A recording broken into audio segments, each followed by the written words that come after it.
दोस्तों आज मैं फिर आपके लिए धमाकेदार एक्शन मूवी लेकर आया हूँ, तो आप चैनल को सब्सक्राइब करके बेल आइकन पर क्लिक कर लीजिए। यह आदमी एक काफी मशहूर मार्शल आर्ट्स जिम का मुख्य फाइटर है। वो दिन रात कड़ी ट्रेनिंग कर रहा है क्योंकि वह एक ऐसे मुकाबले की तैयारी में है जिसे अनोखा माना जा रहा है। बहुत से लोगों ने अपनी सारी जमा पूंजी उस दांव पर लगा दी है, इस उम्मीद में कि उनकी किस्मत बदल जाएगी। लेकिन जिस दिन यह मुकाबला होना है उसी दिन उसकी इकलौती बेटी का जन्मदिन भी है। अगर वह समय पर उसे जन्मदिन की शुभकामनाएं देने नहीं पहुंचा तो बहुत ज्यादा संभावना है कि वह अपनी बेटी की कस्टडी खो देगा। उसके पास सिर्फ 60 मिनट हैं अपनी बेटी के जन्मदिन पर पहुंचने और उसे गिफ्ट देने के लिए। लेकिन जिन लोगों ने उस पर पैसा लगाया है वे अपना पैसा यूं ही डूबते हुए नहीं देखना चाहते। वे हर संभव कोशिश करते हैं कि उसे वापस रिंग में लाया जाए और वह मुकाबला जीते। इतना ही नहीं, वह अनजाने में अंडरवर्ल्ड के उन लोगों को भी नाराज कर देता है जो इस मैच की सट्टेबाजी में दखल दे रहे हैं। अब यह फाइटर इन 60 मिनटों में इस पूरे जाल से खुद को कैसे बाहर निकालेगा? क्या वह समय पर अपनी बेटी का जन्मदिन मना पाएगा? एक पेशेवर एरिना में जहां इस बहुप्रतीक्षित मुकाबले की तैयारी चल रही है, सबसे ज्यादा ध्यान जिस व्यक्ति पर है उसका नाम है रोडा। वह एक अजेय फाइटर है जिसने लगातार कई मुकाबले जीते हैं और उसे लगभग कभी कोई काबिल प्रतिद्वंदी नहीं मिला। उसके तूफान जैसे वार इतने खतरनाक होते हैं कि विरोधी बाद में भी उन्हें याद करके डर जाते हैं। रोडा ने रिंग में साबित कर दिया है कि ताकत ही सब कुछ तय करती है। पॉल जिम का मालिक है और वही इंसान है जो रोडा के शुरुआती दिनों से उसके साथ खड़ा रहा है जब उसने फाइटर बनने का रास्ता चुना था। इनके अलावा उसका दोस्त कोसिमा भी है जो हर मुश्किल ट्रेनिंग सेशन में उसका साथ देता है। सब लोग रोडा पर भरोसा करते हैं क्योंकि वही इस पुराने जिम को फिर से गौरव दिला सकता है। सिर्फ जान पहचान वाले ही नहीं बल्कि बाहर के अनजान लोग भी उसकी जीत की उम्मीद कर रहे हैं। कट्टर फैंस से लेकर पॉल के जानने वालों तक सभी ने रोडा पर बड़ा दांव लगाया है और उसकी जीत से अपनी जिंदगी बदलने की उम्मीद कर रहे हैं। रोडा का मुकाबला एक गंजे आदमी से है जिसका नाम बेनो है। वह ज्यादा लंबा नहीं है लेकिन उसका शरीर काफी मजबूत और ठोस है। वह खुद पर बेहद भरोसा करता है लेकिन उसे अंदाजा नहीं है कि उसके सामने एक भयानक सपना खड़ा हो सकता है। हालांकि आज रोडा का मन पूरी तरह शांत नहीं है। वह हर काम जल्दी जल्दी कर रहा है जैसे उसे कोई जरूरी काम निपटाना हो। पूछने पर पता चलता है कि आज उसकी बेटी का जन्मदिन है। रोआ ने अपनी बेटी से वादा किया था कि वह उसके लिए केक लाएगा और एक बहुत ही खास गिफ्ट भी तैयार करेगा। क्योंकि रोडा और उसकी पत्नी का तलाक हो चुका है इसलिए उसे अपनी बेटी से मिलने के मौके बहुत कम मिलते हैं। लगातार ट्रेनिंग और मुकाबलों के चलते वह कई बार उससे किए वादे तोड़ चुका है। इसलिए आज का जन्मदिन उसके लिए एक मौका है अपने सभी टूटे हुए वादों को पूरा करने का। लेकिन किस्मत को कुछ और ही मंजूर था। रोडा का मैच अचानक रिशेड्यूल कर दिया गया जिससे उसे चिंता होने लगी कि वह समय पर अपनी बेटी के जन्मदिन पर पहुंच भी पाएगा या नहीं। उसकी एक्स वाइफ का भी फोन आता है जो बताती है कि उनकी बेटी सिर्फ इस इंतजार में भूखी बैठी है कि रोडा केक लेकर आएगा। वह उसे चेतावनी भी देती है कि अगर आज वह समय पर नहीं पहुंचा तो वह उससे एक पिता के सारे अधिकार छीन लेगी। अपनी बेटी के बारे में सोचते हुए जो किसी और आदमी के साथ रहने को मजबूर हो सकती है, रोडा रिंग में जाने ही वाला होता है लेकिन अचानक फैसला बदल देता है। वह बिना झिझक पीछे मुड़कर वहां से चला जाता है। उस पल उसे एहसास होता है कि उसे अपने नाम, शोहरत या पैसों से ज्यादा अपनी बेटी की जरूरत है। चारों तरफ से रोकने की कोशिशों और समझाने के बावजूद वह अपने फैसले पर अडिग रहता है। उसके लिए इस वक्त सबसे जरूरी है अपनी बेटी से किया हुआ वादा निभाना। जैसे ही लोगों ने रोआ को जाते हुए देखा, वहां खड़े सभी लोग हैरान रह गए और तुरंत घबराहट में आ गए। उन्होंने उसके ऊपर पहाड़ जितना पैसा दांव पर लगा दिया था और अब वे उसे अपनी आंखों के सामने यूं ही जाते हुए नहीं देख सकते। इसलिए कुछ लोग तुरंत रोडा के पीछे भागे ताकि उसे जबरदस्ती वापस रिंग में लाया जा सके। रोडा के पास अपनी बेटी के जन्मदिन पर पहुंचने के लिए ठीक 60 मिनट थे। उसने तुरंत टाइमर चालू किया और एक भी पल बर्बाद न करने की ठान ली। वह तेजी से एक टैक्सी में बैठ गया लेकिन उस वक्त ट्रैफिक का पीक ओवर था इसलिए तेजी से आगे बढ़ पाना लगभग नामुमकिन था। उधर पीछे से गुंडे उसे छोड़ने के मूड में बिल्कुल नहीं थे। मजबूर होकर रोडा को टैक्सी से उतरना पड़ा और भीड़ के बीच दौड़ते हुए रास्ता बनाने लगा। लेकिन वे गुंडे उससे ऐसे चिपक गए थे जैसे भूखे जोंक। उन्होंने उसके हर रास्ते को रोक लिया और लगातार उसे वापस फाइट के लिए मनाने लगे। शुरुआत में उन्होंने नरमी से बात करके उसे मनाने की कोशिश की लेकिन जब उन्हें समझ आया कि रोडा मानने वाला नहीं है तो उनका रवैया पल भर में बदल गया। उन्होंने आपस में यह भी कहा कि उसके एक बाल को भी नुकसान नहीं पहुंचाना है। लेकिन उन्हें यह नहीं पता था कि इस समय रोडा बेहद जल्दी में है। उसके पास किसी से बहस करने का बिल्कुल समय नहीं था। तभी उस समूह ने तरीका बदल लिया। एक ने उसका हाथ पकड़ लिया, दूसरे ने उसकी टांग खींची और पीछे वाले ने उसकी गर्दन कसकर जकड़ ली। उन्होंने उसे पलटवार करने का कोई मौका नहीं दिया। हालांकि रोडा ने रिंग में सीखे हुए ग्रैपलिंग स्किल्स का इस्तेमाल करते हुए जवाब देने की कोशिश की लेकिन आखिर आखिरकार वह उस भीड़ के बीच जकड़ लिया गया। फिर भी उसने किसी तरह अपना संतुलन बनाए रखा और जैसे ही वह दोबारा मजबूती से खड़ा हुआ, उसने ऐसे मुक्के और घुटने मारे कि हर आदमी दूर जा गिरा। आखिरकार उस समूह के पास उसे रास्ता देने के अलावा कोई चारा नहीं बचा। जो लोग खड़े रहने लायक थे उन्होंने भी उसे रोकने की हिम्मत नहीं की, बल्कि तुरंत फोन निकालकर और लोगों को बुलाने लगे। रोआ के पास एक पल भी आराम करने का समय नहीं था, क्योंकि वह इन गुंडों के साथ पहले ही बहुत कीमती समय गंवा चुका था। तभी पॉल का फोन आता है और वह पूछता है कि क्या वह ठीक है। उसी समय रोडा को एहसास होता है कि मैच छोड़ने का उसका फैसला अपने साथ कई परेशानियां लेकर आया है। दरअसल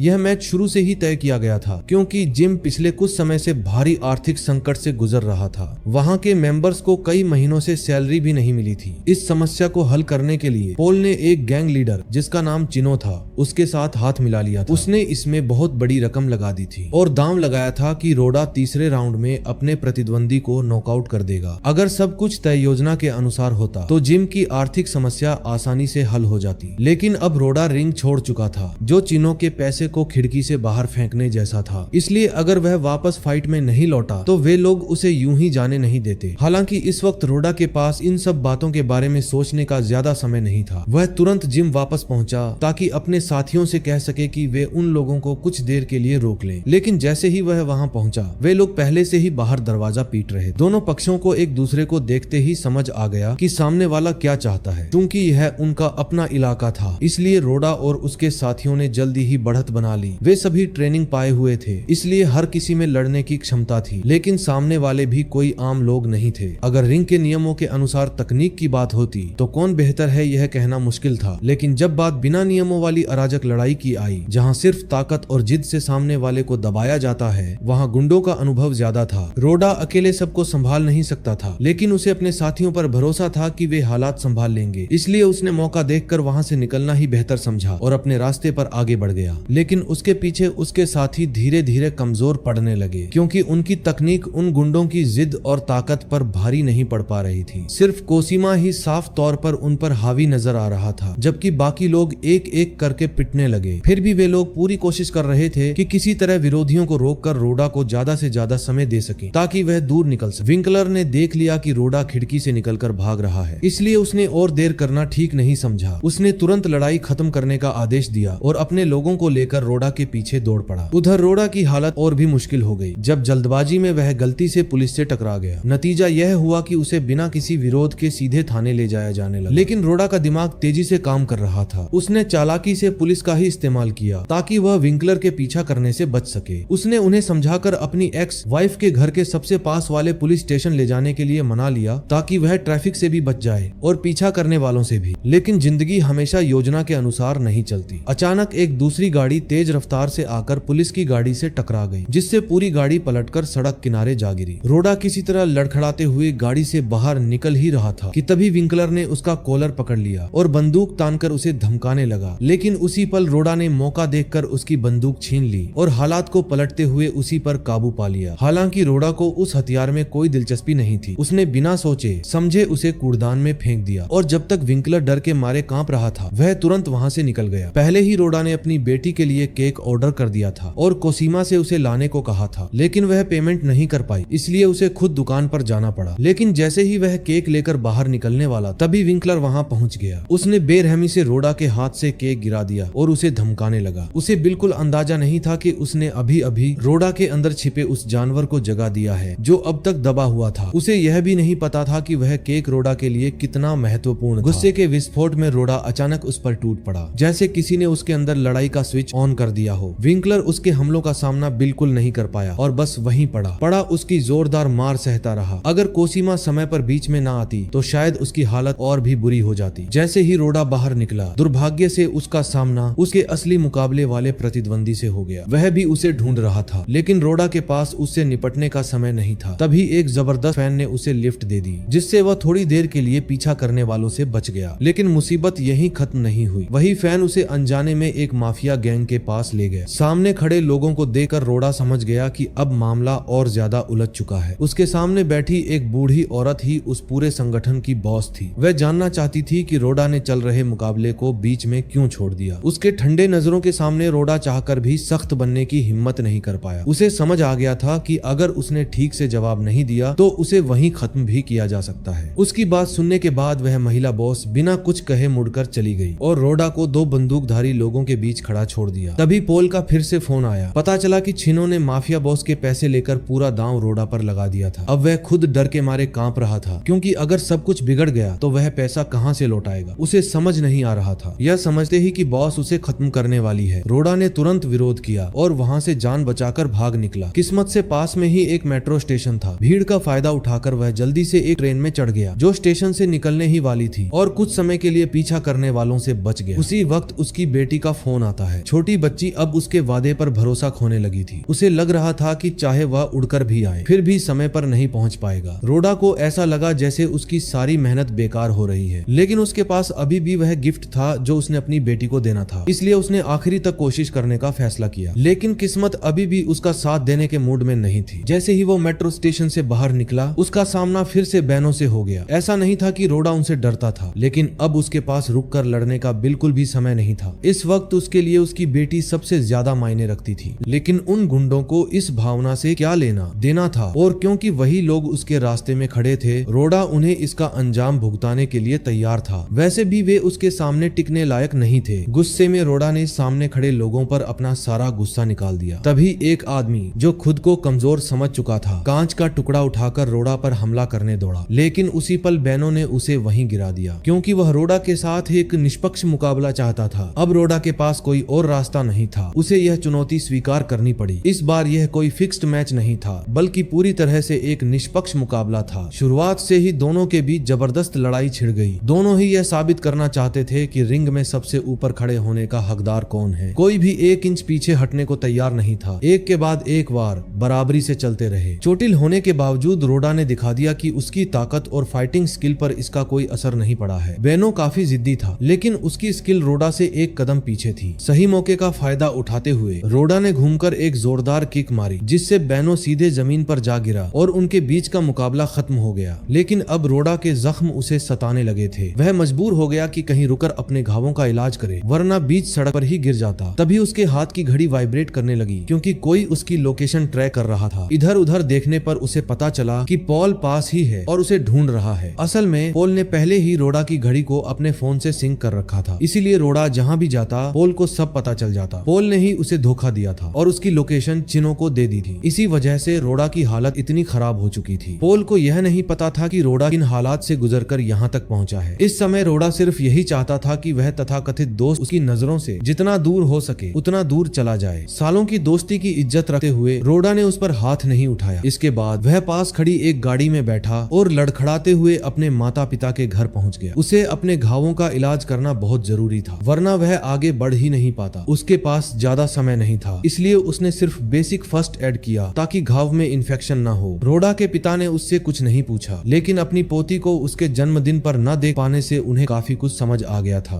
वह सिर्फ एक पिता की तरह बोला, हिम्मत रखो और अपने तरीके से एक अच्छा पिता बनो, सिर्फ इस डर से कि तुम दूसरों जितने अच्छे नहीं हो, खुद को एक बुरा पिता मत बना लो। ये बातें सुनते ही रोडा तुरंत वहाँ से निकल पड़ा और अपनी बेटी से मिलने की यात्रा फिर से शुरू कर दी। मानना पड़ेगा कि जो लोग पहले से जिंदगी देख चुके होते हैं, उन्हें मुश्किल हालात संभालने का सही तरीका आता है। अब रोडा का अगला ठिकाना एक पेट शॉप था। उसने अपनी बेटी के लिए जो गिफ्ट तैयार किया था वो एक प्यारी सी छोटी बिल्ली थी, लेकिन दुकान बंद थी और मालिक किसी भी हालत में खोलने को तैयार नहीं था। मजबूर होकर रोडा को थोड़ा सख्त तरीका अपनाना पड़ा। वह सिर्फ अपनी बेटी के लिए गिफ्ट लेना चाहता था, लेकिन दुकान वाले के बुरे व्यवहार ने उसे और चिढ़ा दिया। इसके बाद रोडा ने पोल को फोन किया और साफ साफ अपनी लोकेशन बता दी। उसे पता था कि इस वक्त पोल चिनो के कब्जे में है। असल में जिम को बचाने के लिए पैसे कमाने के चक्कर में पोल कई बार रोडा के साथ धोखा कर चुका था, लेकिन इस बार हालात उसके काबू से बाहर हो गए थे, जिससे ये सारी मुसीबतें खड़ी हो गईं। सिर्फ चिनो को ही नहीं, रोडा ने अपने फैन से कहकर पूरे माफिया गैंग को भी खबर भिजवा दी। अब इधर उधर भागने का कोई मतलब नहीं था, इसीलिए उसने फैसला किया कि सबको एक ही जगह बुलाकर आमने सामने इस मामले को हमेशा के लिए खत्म किया जाए। इसके साथ ही उसने सीधा पुलिस हेडक्वार्टर में भी एक कॉल कर दिया।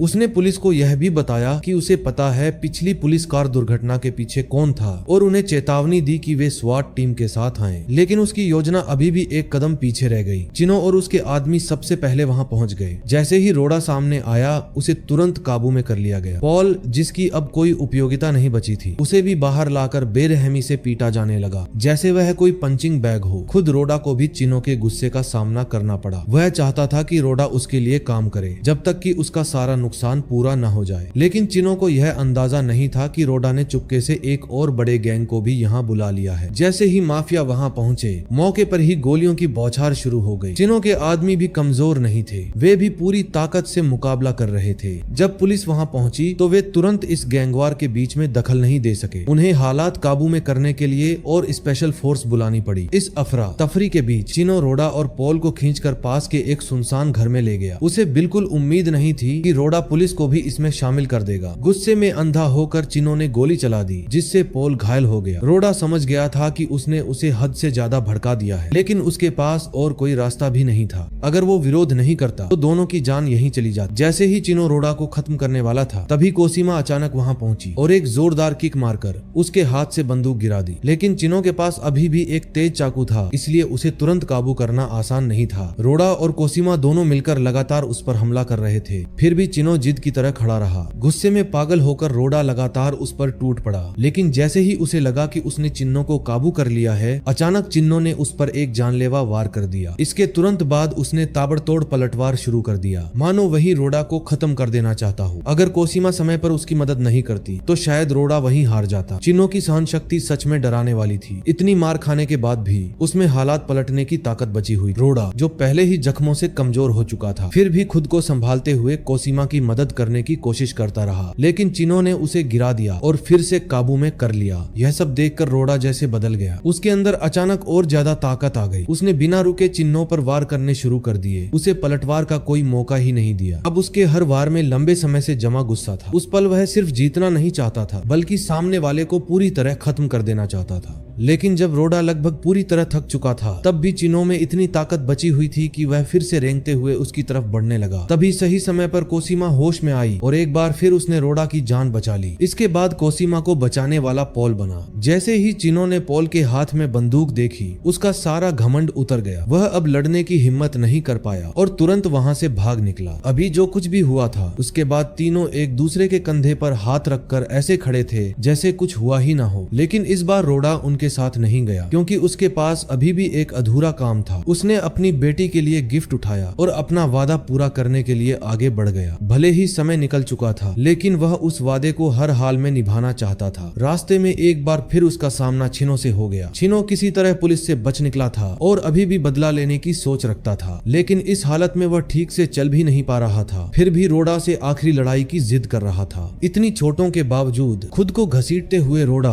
आखिरकार अपनी बेटी के घर के दरवाजे तक पहुंच गया। उसे लगा कि अब वह अपनी मंजिल पर पहुंच गया है, लेकिन ठीक उसी सबसे अहम पल पर उसका शरीर जवाब दे गया और वह वहीं गिर पड़ा। और तभी उसके हाथ से वह छोटी बिल्ली भी छूटकर बाहर भाग गई। किस्मत से उसकी एक्स वाइफ ने उस बिल्ली को देख लिया और तुरंत समझ गई कि यह वही गिफ्ट है जो रोडा अपनी बेटी के लिए लाया था। छोटी बच्ची अब भी उसका इंतजार कर रही थी। भले ही रोडा की हालत ठीक नहीं थी, लेकिन उसके लिए सबसे जरूरी यही था कि उसके पिता आखिरकार आ गए। सड़क के बीचों बीच पिता और बेटी ने एक दूसरे को कसकर गले लगा लिया, जबकि उसकी एक्स वाइफ बस चुपचाप पीछे खड़ी होकर यह सब देखती रही। वही पल था जब रोडा ने सबसे ज्यादा सुकून और राहत महसूस की। इतने समय से वह जिस चीज की तलाश कर रहा था, वह सिर्फ अपनी बेटी का एक सच्चा गले लगाना था। और उसी पल से उसने समझ लिया कि अब वह कभी हिचकिचाएगा नहीं, बल्कि पूरी सच्चाई और दिल से एक अच्छा पिता बनने की कोशिश करेगा। यहीं पर कहानी खत्म होती है।